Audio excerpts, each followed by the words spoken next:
ધમધમતા તાપથી સુરતીઓ ભારે ત્રસ્ત થઈ રહ્યા છે ત્યારે અસહ્ય ગરમી અને બફારાથી લોકોમાં મોટા પાયે ચામડી સમસ્યાઓ જોવા મળી રહી છે। શહેરની સિવિલ હોસ્પિટલમાં ચામડી વિભાગ સહિત દવાખાનાઓમાં આ સમસ્યાથી પીડાતા દર્દીઓનો સખત ઘસારો પણ જોવા મળી રહ્યો છે। સુરત નવી સિવિલ હોસ્પિટલના જ વાત કરીએ તો અહીંયા ચામડીના રોગ વિભાગમાં હાલમાં ફંગલ ઇન્ફેક્શનના દરરોજ આશરે 500 જેટલા દર્દીઓ સારવાર માટે આવી રહ્યા છે।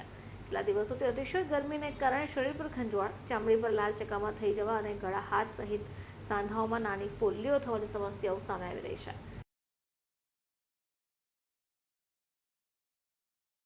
હાલ અમારે ત્યાં જે સ્કિનની ઓપીડી છે ગરમીના લીધે વધી ગઈ છે।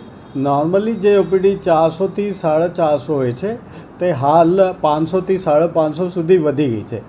આ ઓપીડીમાં મેઇનલી જે કેસીસ વધ્યા છે આ ફંગલ ઇન્ફેક્શનના વધ્યા છે અને ફોટો સેન્સિટિવિટીના વધ્યા છે।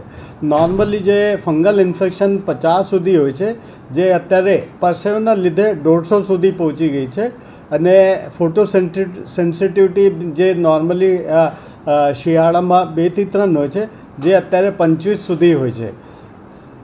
ઓકે, આ જે ગરમીના કારણે જે આ વધી રહ્યું છે ચામડીના રોગો, તો એને લઈને લોકોએ શું ધ્યાન રાખવું જોઈએ? આ ગરમીના લીધે મેઇન વસ્તુ એ ધ્યાન રાખવાની છે કે પતલા કપડાં પહેરવાના છે અને જો પરસેવો એટલે વારંવાર કપડાં બદલી કાઢીએ જેના લીધે આ ઇન્ફેક્શન ઓછું થઈ શકે છે। વધારેમાં વધારે બહાર નીકળવાનું, ગરમીમાં નીકળવાનું અવોઇડ કરે જેથી બપોરે 11 થી 4 વાગ્યા સુધી જ્યાં સુધી જરૂરી ના ત્યાં સુધી ગરમીમાં ના નીકળે।